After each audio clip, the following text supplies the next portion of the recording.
네, 영상 보셨는데요. 이슈 인사이드에서 자세한 이야기 이어가도록 하겠습니다.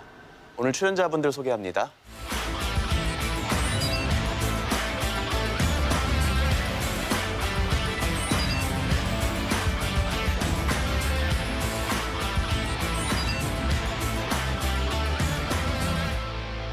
저는 사실 종교에 큰 관심이 없었는데 이번 코로나 사태 때문에 신천지에 대해서 좀 관심을 갖게 됐거든요. 시청자분들 가운데도 그런 분들이 많으실 텐데 아마 두 분은 그와 달리 예전부터 이 신천지에 대해서 관심도 가지고 관련된 일도 많이 해오셨을 것 같아요. 네. 어떻습니까?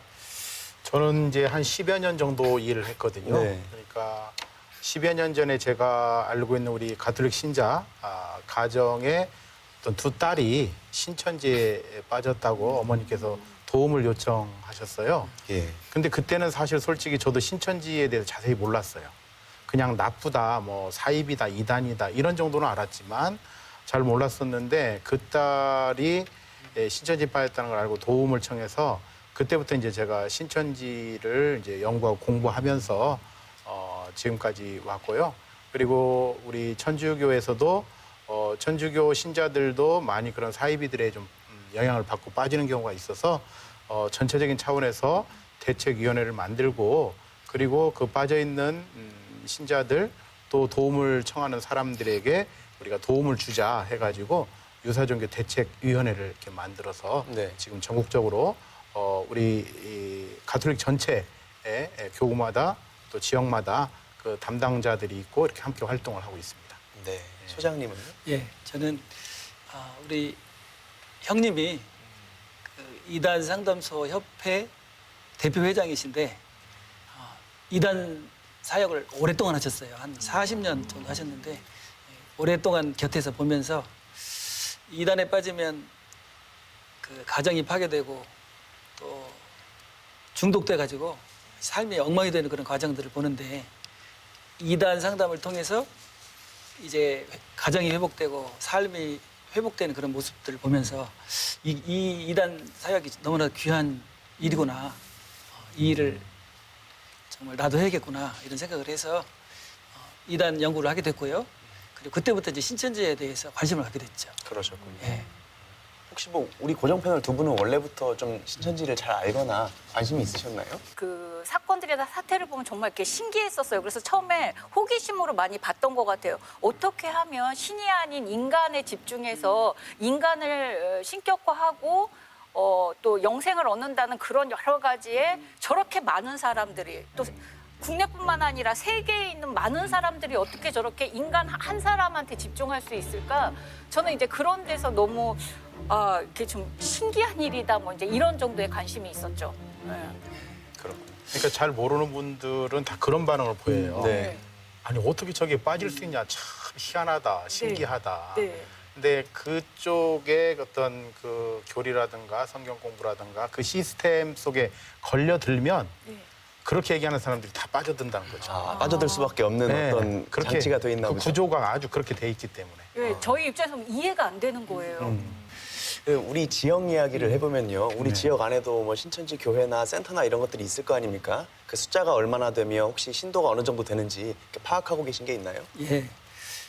지금 그 현재 위장교회를 포함해서 전라북도에 80곳의 신천지 부속기관이 있는 것으로 확인됐는데요. 네. 그래서 그 위장교회를 포함해서 8개가 교회고요. 그다음에 복음방 및 센터의 숫자가 72곳 정도가 되는 것으로 이렇게 돼 있습니다. 엄청 많군요. 네, 엄청 많죠. 죄송한데 교회는 뭐고 복음방 및 센터는 뭐가 다른 거죠? 그러니까 교회는 이제 그 팔복동에 있는 도마 지파 본부교회가 있고요. 네. 그리고 그 외에는 위장교회라고 합니다. 그러니까 그 신천지는 교회를 신천지라는 이름으로 하지 않고 예를 들어서 대한예수교 장로회 소망교회 인우동에 있어요.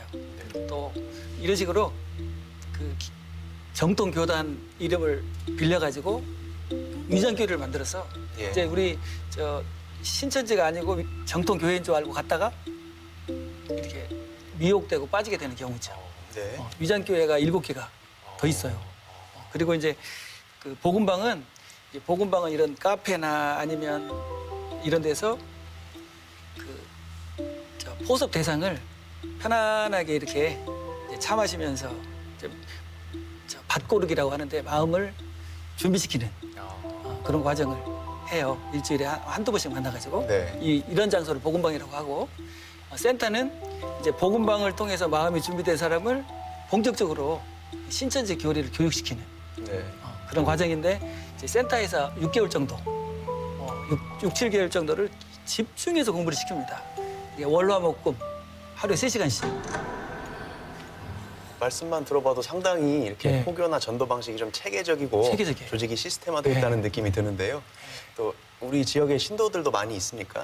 1월에 예. 신천지 총회 보고라고 해가지고 이만희 교주를 놓고 12지파의 교회 장들이 지파장들이 모여서 보고를 하거든요. 지난 1년 동안 우리 신천지가 어떤 그 성장세를 보였는가 각각 다 보고를 하게 되는데 거기 보고에 가면 우리 전라북도를 담당하는 도마지파인데 도마지파에 13,600명이 좀 넘어요. 네. 13,600명이. 그러니까 엄청난 이게 10년 전하고 제가 비교를 해보니까 10년 전에 약 4,500명 정도 됐거든요. 그런데 10년 만에 13,600명이 넘는 13,667명인가 아마 이렇게 보고가 됐을 거예요. 그렇게 보고될 정도로 급성 10년 만에 거의 약 200%의 성장률을 보이는 급성장을 보이는 그런 지금 돼 있고요. 예. 아까 이제 목사님 설명을 하셨는데 조금 보충해 설명드리면 신천지의 이제 조직이 이해하기 쉽게 사람들이 지금 조직을 잘 이해를 못하니까 많은 부분이 좀 헷갈리는데 네. 신천지 아까 이제 전라북도다 그러면 도마지파라고 하는 도마지파 본부 교회가 전주 팔복동에 있는 거고 그리고 군산, 익산, 정읍의 지교회라고 해가지고 가지처럼 지교회라고 해서 교회가 각각 있어요. 그리고 그 밑에 이제 아까 목사님이 얘기하신 각각 도시마다 위장교회들이 있고 그 위장교회 외에 드러나지 않은 신천지 교육센터가 있다라고 하는 거죠. 그 센터가 정확히 숫자를 헤아리기 어려운 정도로 아까 목사님 표현을 보자면 한 70여 곳 이렇게 있는 거고 그리고 그 센터는 어떤 장소들이 그래도 있어요. 근데 그 장소가 없이 복음방이라고 하는 곳은 어떤 지역이나 장소가 특정된 게 아니라 1대1이나 또는 소수로 성경 공부를 시키는데 집에서 할 수도 있고요. 카페에서 할 수도 있고 아니면 학교, 강의실 등등. 그러니까 1대1이나 소수로 공부할 때 그걸 복음방이라고 불러요. 그러니까 그렇게 복음방 단계를 거치고 센터를 거쳐서 비로소 신천지 교회에 이제 가게 돼 있는 거죠, 구조가. 그러면 저기 예술회관 앞에 있는 거기는 센터, 그러니까 드러내놓은 공개된 센터인가요? 거기는? 거기는 문화센터라고 해가지고 자신들이 공개적으로 거기서 어떤 행사라든가 홍보 활동을 하고 뭐 여러 가지 하는 그런 곳이죠. 제가 전에 일했던 사무실이 바로 옆 건물이었어요. 그래서 한 2년 동안 지켜봤는데 정말 열심히 하고 또 무슨 기회가 있어서 그 내부로 들어가 본 적이 있었어요. 뭐 이제 주차 문제 때문에. 그런데 방마다 다 이렇게 꽉 차 있죠. 사람들이 네. 꽉 차 있고 그래서 도저히 주차하신 분을 찾을 수 없어서 방송까지 할 정도로 사람이 많았어요. 그래서 저는 처음에 많은 신도수에도 놀랐고 그리고 그 센터 규모가 되게 크잖아요. 시내에. 그래서 신천지가 재력적으로도 참 대단한 성장을 했나 보다. 예, 그렇게 생각을 했었어요. 신천지에서 공부하는 사람들은 반절은 교육생이고 반절은 신천지 신도예요. 그러니까 반절은 같이 가서 옆에 앉아서 이제 공부할 때 이렇게 이해가 안 가고 또 의심이 가고 그러면 옆에 도와주는 거예요. 아, 맞아. 확실해. 막 이러면서 이게 말하자면 그 바람 잡아주고 믿게 만들어주고 이런 역할을 해요. 그러니까 센터에 있는 사람들이 다 교육생이 아니고 반절은 신천지 신도가 그 일을 하고 있어요. 그러니까 위장을 하는 거군요. 그렇죠. 자기도 그렇죠. 신입 교육생인 것처럼 해서 일명 바람잡이를 해서 그렇죠. 계속 의문이나 의구심을 해소하는 역할들을 그 역할을 해준다는 해요. 거예요. 그걸 신천지 용어로 입사기라고 그래요. 그러니까 예를 들어서 그 센터라고 신천지 성경 공부를 하게 되는 센터라는 곳에 예를 들어서 50명이 있다. 50명이 쫙 앉아서 공부를 하거든요. 그러면 목사님 말씀대로 그중에 반절은 진짜로 처음으로 와가지고 공부하는 사람들 예. 이걸 신천지 용어로 열매라고 표현합니다. 열매. 이 열매 옆에는 잎사귀가 앉아요. 잎사귀들은 아까 말씀하신 대로 신천지 신자인데 자기도 처음 온 것처럼 속이고 같이 앉으면서 바람잡이 역할을 하는 거죠. 그러면서 사실은 이 잎사귀들은 매일 열매를 관찰해서 보고서를 올려야 돼요. 자기 관리를 하는 거죠. 그렇게. 엄청 치밀하군요. 치밀해요. 그렇죠. 말씀하신 건 이제 발표에 따르면 한 우리 지역에 12,000명 정도의 신도가 예. 있을 거라고 하셨는데 그럼 네. 그 신도라는 거는 아까 말씀하신 복음방이나 센터에서 교육 내지는 이렇게 수련받는 일종의 예비 신도들은 빠진 숫자를 그렇죠. 말씀하시는 그렇죠. 거예요? 예. 그러니까 신도라고 하면 신천지 신도라고 하면 그 전체의 교육과정 복음방이 한 1, 2개월 정도 그리고 센터가 6, 7개월 정도 가거든요. 이 교육 과정을 다 마친 사람 중에 신천지 신자가 된 사람을 신도라고 부르거든요. 예. 그러니까 그 교육 과정을 다 마친 사람이 센터까지 마친 사람이 수료를 하게 되고 그리고 그 사람이 신천지 교회에 가서 지문 등록을 하고 그리고 아이디 카드를 받고 그리고 이제 교회 신도로서 활동을 시작하는 거예요. 그러면 신도가 되기 전에 약 7, 8개월 기간 동안 네. 복음방이나 센터에서 교육받는 그런 사람들의 현황 같은 것들은 좀 파악이 되나요? 얼마나 많은지 또 그런 것들. 그게 쉽지가 않죠. 쉽지가 사실. 않아요. 지금 그 숫자를 지금 공개하라고 막 지금 예. 해가지고 지금 6만 5천인가 공개를 했잖아요. 전국적으로요. 네, 전국적으로. 예. 근데 이제 그게 정확한 숫자일지는 모르겠죠. 또 지금 거기에 포함되지 않은 사람들이 가출한 사람들, 네. 가출해 있는 사람들이 한 3천 명 이상 된다고 하는데 그런 사람들은 밝혀지는 순간 이제 문제가 되니까 또 지금 제일 문제가 되고 있는 것이 교회 안에 들어가 있는 추수꾼들, 정통 교회, 성당이나 교회에 들어가서 지금 잠입해 있는 추수꾼들의 숫자는요 파악이 안 돼요. 네. 그래서 지금 제일 문제가 추수꾼 명단을 공개를 해야 교회 안에 아니면 이런 정통 교회 안에 들어가서 활동하고 있는 추수꾼 명단을 공개를 해야 이 코로나 확산도 막을 수 있고 또 분명하게 할 수 있다 이렇게 지금 얘기하고 있죠. 그러니까 네. 저희가 알기로 예. 그 이제 추수꾼이라고 하셨는데 이제 예. 천주교회 성당이나 교회에 잠입을 해서 예. 신천지가 아닌 것처럼 해서 뭐 어떤 사례를 보면 한 6년 동안을 자기 신분을 숨기고 기존 교회나 성당에 가서 사람들을 이렇게 빼내오는 사람을 추수꾼이라고 하는데 네. 제가 이번에 영상 이제 이 토론회 준비하면서 이제 자료 영상을 봤거든요.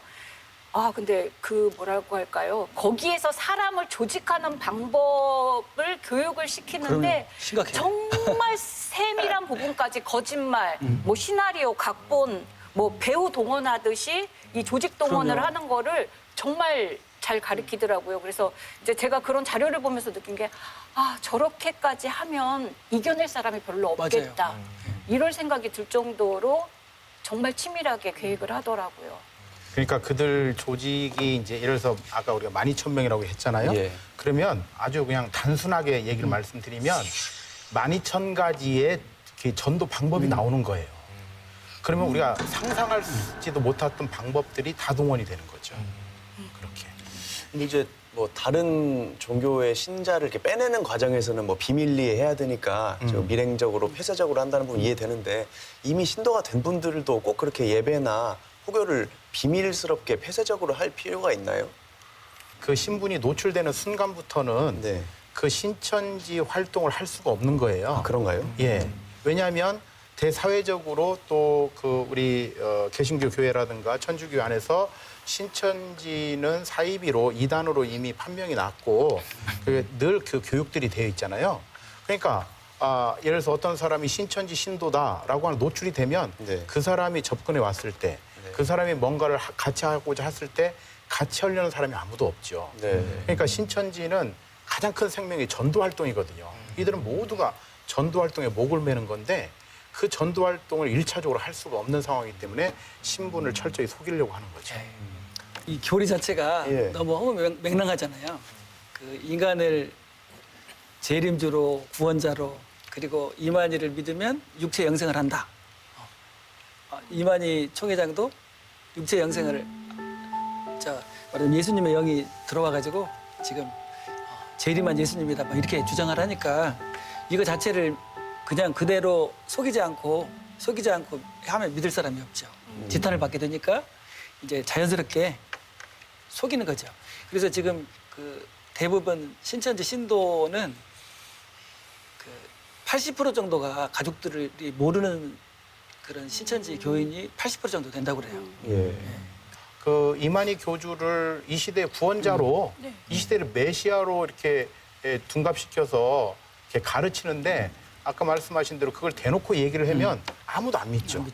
그러니까 신분을 속이고 처음부터 그런 얘기는 하지는 않고 처음에는 그 사회적인 이슈들 또 개인적인 관심사들 어떤 취미들 이런 것들로 접근해가지고 조금씩 친분 관계를 유지하고 그걸 바탕으로 계속 성경 공부를 유도하고 조금씩 아주 우리 가랑비에 속옷 젖는다고 그런 식으로 해서 결국 마지막에 가서 짠 하고 이렇게 냈을 때 사람들이 이제 넘어가게 되는 지금 상황인 거죠. 그래서 사회적으로는 아까 말씀드렸듯이 그 코로나 사태로 인해서 보여줬던 신천지의 태도들 그것의 문제 그리고 종교적으로는 그런 어떤 교리적인 성경적인 부분에서 문제 이것을 지금 저희들은 이야기를 같이 하고 있는 거죠. 지난 1월 14일 날 대전지방법원 서산지원 민사 1 단독 재판부가 일명 청춘 반환 소송이죠. 예. 그러니까 충남 서산 지역의 신천지 탈퇴자 3명이 사기 포교 해소가 허비한 세월과 돈을 보상해달라고 신천지에 위자료를 청구한 사건에서 일부 승소 판결을 내렸거든요. 근데 여기서 되게 저는 의미가 있다라고 본 게 신천지 서산교회가 다른 교회 신도를 상대로 신천지 소속이라는 것을 알리지 않은 채 접근하는 전도 방법이 종교의 자유를 넘어 우리 헌법과 법질서가 허용하지 않는 것으로 위법성이 있다. 전 이거는 신천지 이 프로를 보고 있는 신천지 신자들이 아주 정말 새겨야 된다고 봅니다.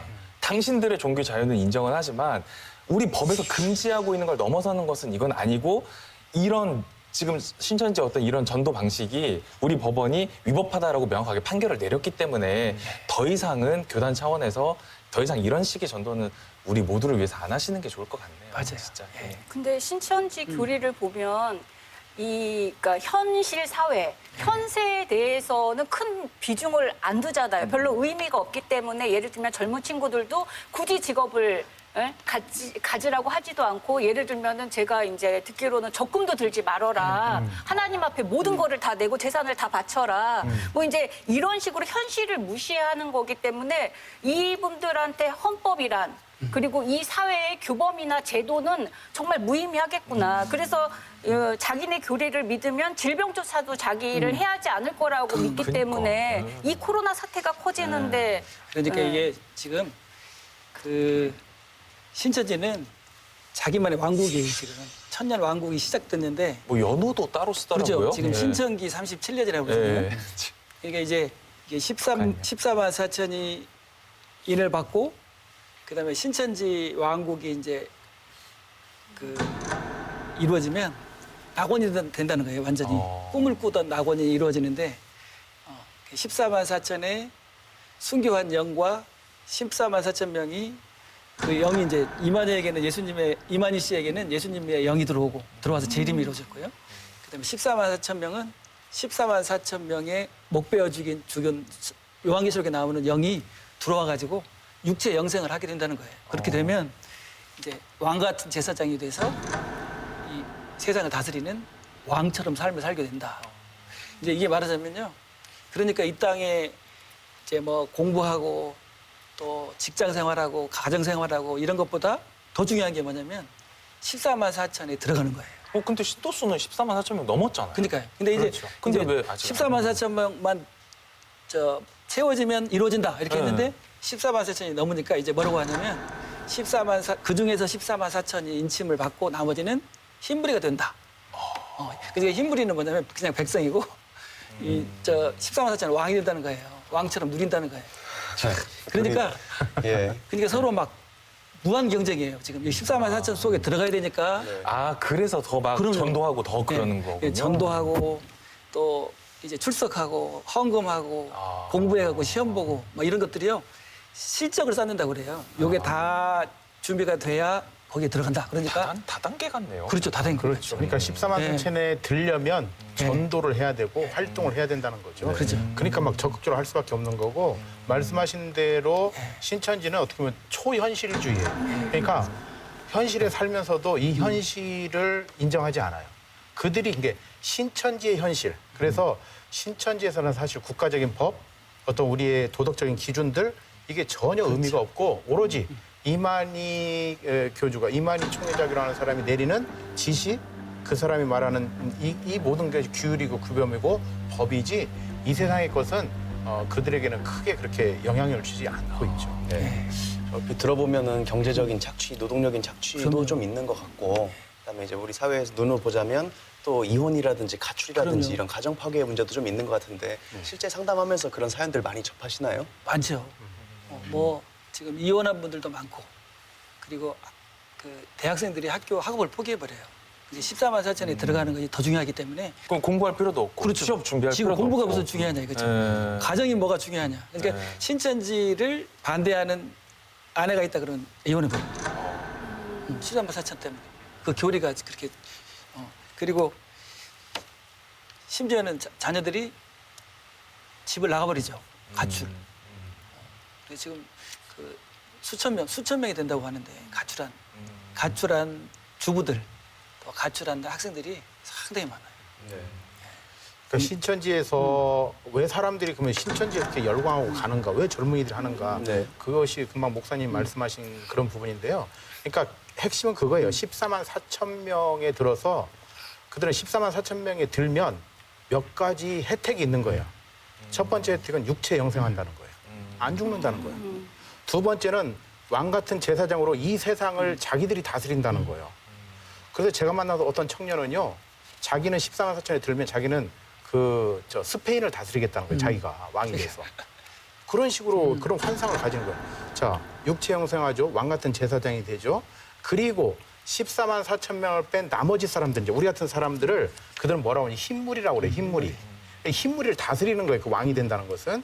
그럼 우리 흰물이들은 이 우리가 가지고 있는 금은 부하들을 다 가져다가 14만 4천 명한테 바친다는 거예요. 우리를 구원해 달라고.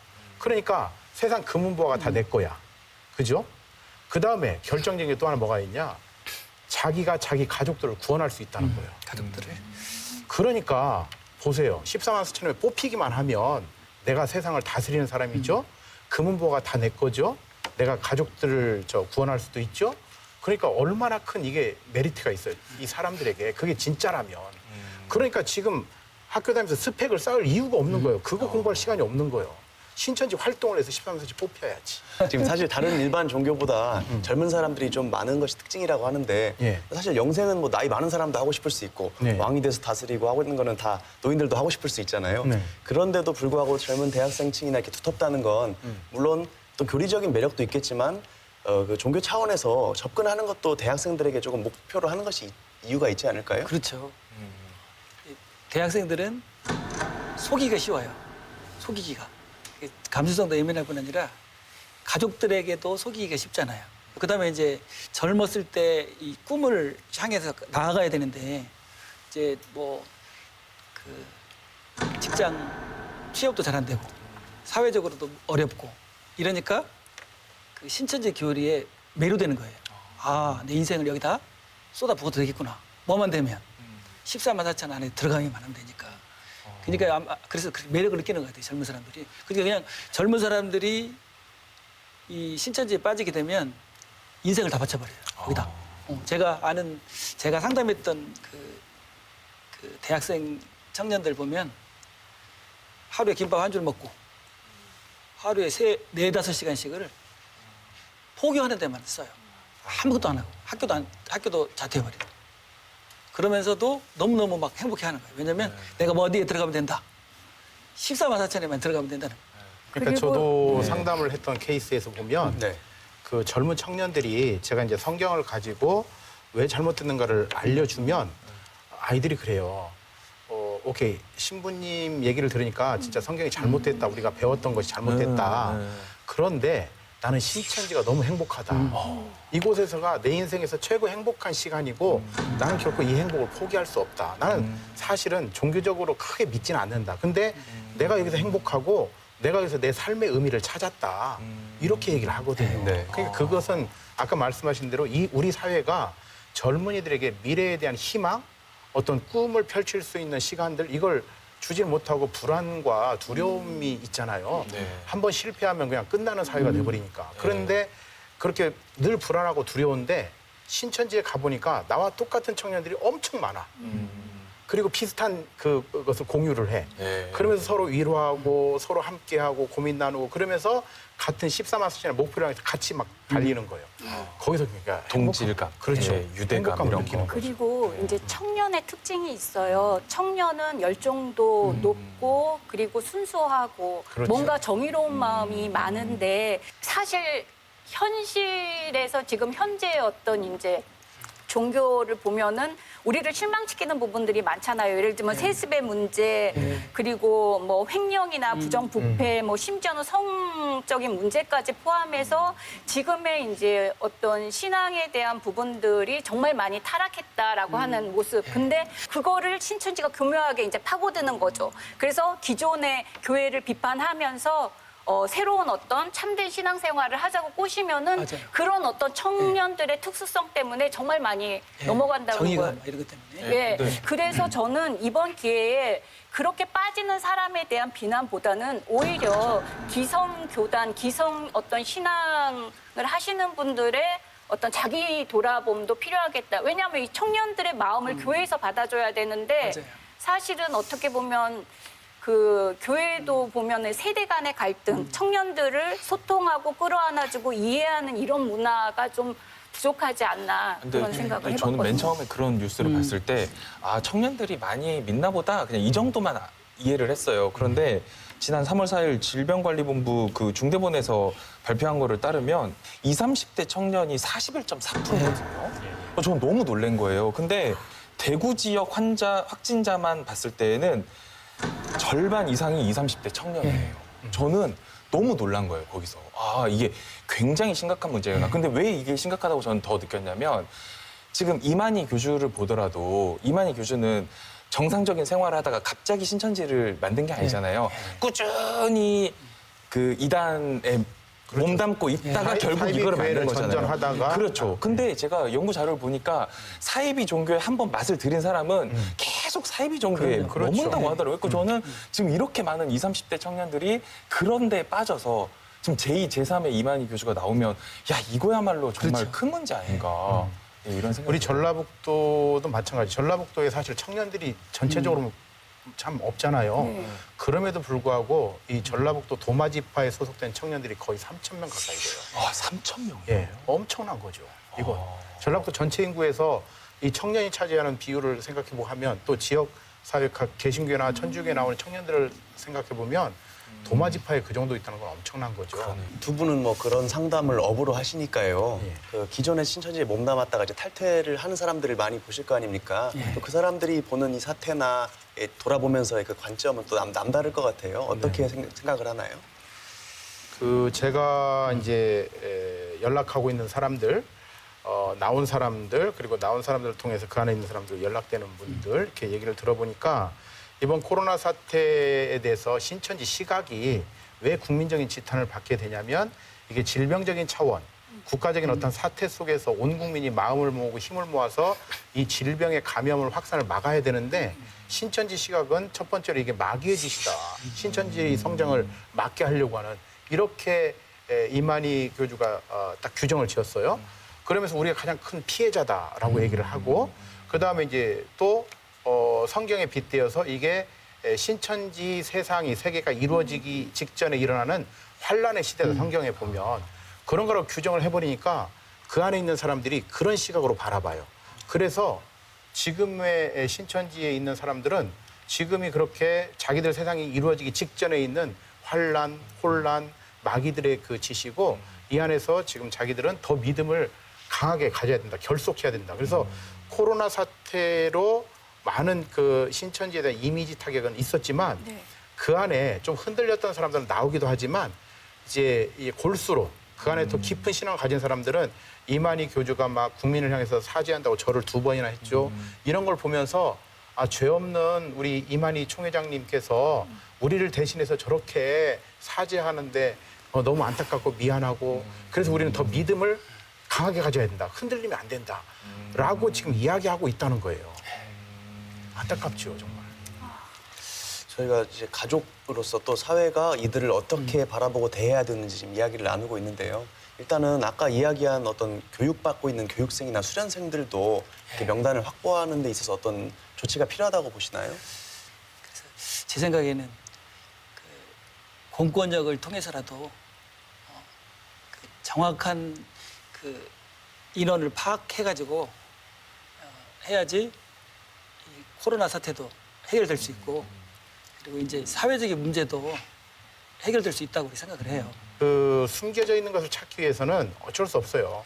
공권력을 동원을 분명히 하셔야 되고 그다음에 우리 전라북도 같은 경우는 나름 그래도 코로나의 청정 지역이라고 아직까지는 지금 되어 있지만 이게 언제 어떻게 될지 모르잖아요. 한 번 터지기 시작하면 걷잡을 수 없기 때문에 그러다 보니까 청정 지역이라는 이런 게 있어서 그런지 우리 전라북도의 어떤 도지사님이나 또는 전주시 아무튼 이런 관계자들이 약간의 미온적이라는 생각이 들어요. 사실은 강하게 해서 이 그 바이러스에 대한 이 질병은 예방이 최우선이거든요. 그러기 위해서 지금 대구라든가 뭐 경기도 이런 데를 보면 알 수가 있잖아요. 그래서 경기도지사나 서울시장처럼 아주 강하게 해서 정확하게 명단을 다시 확인을 해보셔야 되고 공권력을 동원하는 것은 신천지 신도들을 뭘 잡아들이고 뭘 하게 한 게 아니라 질병적인 차원에서 정확히, 예방하게 한 거니까 정확히 하는 거죠. 신천지 신도들한테도 우리 도가 얘기를 해야 되겠죠. 여러분들 신분을 노출하려는 것이 아니라 예방하게 한 거니까 신분은 충분히 보장하겠다. 그러나 예방 차원에서 저희들이 이거 분명히 제대로 받아야 되니까 협력해라. 그래서 확인을 하셔야 되고요. 숨겨져 있는 복음방 센터에서 만난 사람들이 이 사람들은 신천지 신도로 지금 들어가 있지 않기 때문에 본인이 신천지를 만난 것도 기억 못해요. 알지도 못하고. 왜냐하면 그럴 수도 있죠. 속이고 만났기 때문에. 신천지라고 안 하니까. 신천지라고 신분을 드러내기 전까지 지금 계속 만나고 있었다면 모르고 있는 거죠. 그래서 그런 명단들은 사실은 신천지에 다 확보돼 있습니다. 자기들은 철저하게 그 관리를 하기 때문에. 그래서 분명히 또 압수수색도 해야 되고 그다음 명단 확인을 분명히 하셔야 됩니다. 일단은 공권력을 발동해서 명단 확보는 하되 그 활용되는 목적이 질병 예방 관리 그렇죠. 정도에 네. 한정이 돼야 되고 네. 어떤 종교 활동을 억압하거나 뭐 그런 그렇죠. 목적으로 사용되지 않아야 된다. 이런 데는 의견을 다 같이 하시는 것 지금 같습니다. 또 이런 경우도 있어요. 어디 있는지도 모르고 가출해가지고 있는 그런 자녀들이 엄청나게 많으니까요. 근데 그런 애들은 지금 코로나19 걸려가지고 죽어가고 있는지 생사는 확실한지 모르는 거예요, 진짜. 그런 것을 위해서라도 말하자면 그 명단이 정확하게 나와서 이제 우리 신부님 말씀하신 것처럼 이렇게 대조해가지고 그런 우리 자녀들, 대학생들, 뭐 가출한 사람들 그런 사람들도 빨리 저기 검진을 받아야죠. 혹시 우리 고정 패널 두 분 전문가 패널께 네. 궁금하신 거 없으세요? 물어보고 싶으신 거? 그거는 좀 얘기해 주시면 좋을 것 같아요. 만약에 이 방송을 보시는 시청자분께서 몰래 뭘 이렇게 하다가 내 딸이 신천지를 다니고 있는 걸 알게 됐어요. 그 나는 어떻게 해야 될까요? 그러니까 일단 알게 됐으면 네. 절대로 아는 척을 하면 안 돼요. 아는 척을 하면 아는 척을 해가지고 막 혼내고 네. 왜 그걸 믿냐 막 이렇게 그 사이비 종교를 왜 믿냐 막 이렇게 하면 안 돼요. 그럼 그러면은- 어떻게 해야 될까요? 조용히 말하자면 그 알고 있으면 이제 상담소에 연락을 해야 돼요. 평소대로 해주면서 상담소에 연락을 해가지고 구체적으로 이제 이게 이제 신천지에 빠진 사람들은 세뇌가 돼가지고 빠지거든요. 이제 돌아오게 하는 방법도 이제 반증교회라고 그래요. 반증교육. 이게 그 신천지에서 가르치고 있는 게 이렇지만 진짜 성경에서 가르치고 있는 건 이거다. 그래서 이 교리는 잘못된 거다. 이렇게 요 교육을 통해서 본인이 깨달아요. 아, 아니구나. 그리고 나면 나중에 돌아오게 되는데 근데 그 과정을 정확하게 할 수 있도록 절대로 말하자면 다그치고 막 화내고 그러면 안 돼요. 좀 기다려줘야 돼요. 기다려줘야 돼요. 그러니까 그렇게 뭔가 가족 중에 신천지 빠진 사람이 있다는 걸 알게 되면 일차적으로 사람들은 궁금해요. 진짠가? 내 딸이, 내 아들이 도저히 아닌 것 같은데. 그럼 막 물어보고 싶잖아요. 그러면 막 오자마자 묻거든요. 앉혀놓고 그럼 너 신천지 다녀? 너 신천지 공부했어? 너 신천지인이야? 막 이렇게 물어보거든요. 그러면 애들은 그 순간 아 내가 노출이 됐구나 하는 걸 알면서 극구 부인을 하거든요. 아니야. 부인한 다음에 어떻게 하냐. 바로 신천지 연락을 해요. 내 신분이 노출됐다. 그러면 이제 이걸 신천지용으로 오픈되었다 그러거든요. 그럼 오픈된 순간부터는 신천지가 철저하게 얘를 관리를 해요. 그래서 하루에 몇 번씩 연락을 해서 이제 지시를 내리죠. 이렇게 얘기해라, 저렇게 얘기해라, 이렇게 행동해라. 심지어 안 되면 이제 가출할 준비를 해라, 막 이렇게. 그러니까 알게 됐다면 물어보거나 궁금하더라도 이렇게 그 본인한테 확인하려고 하지 마시고 일단 좀 지켜보면서 물증, 아 얘가 신천지인이구나 진짜라고 하는 것을 찾으시고 그 다음에 아까 말씀하신 대로 상담소에 연락을 해서 전문가의 상담을 통해서 그 각각의 대응 방법에 따라서 도움을 받으시면 됩니다. 그러고 보니까 뭐 전문가의 역할도 중요하지만 가족들의 역할이 상당히 큰 것 같습니다. 오늘 특히 코로나 사태를 맞이해서 국민적 관심으로 떠오른 신천지에 대해서 얘기 들어보면서 가족과 사회가 무엇을 하면 좋을지도 같이 이야기 나눠봤습니다. 말씀 잘 들었습니다. 감사합니다. 감사합니다.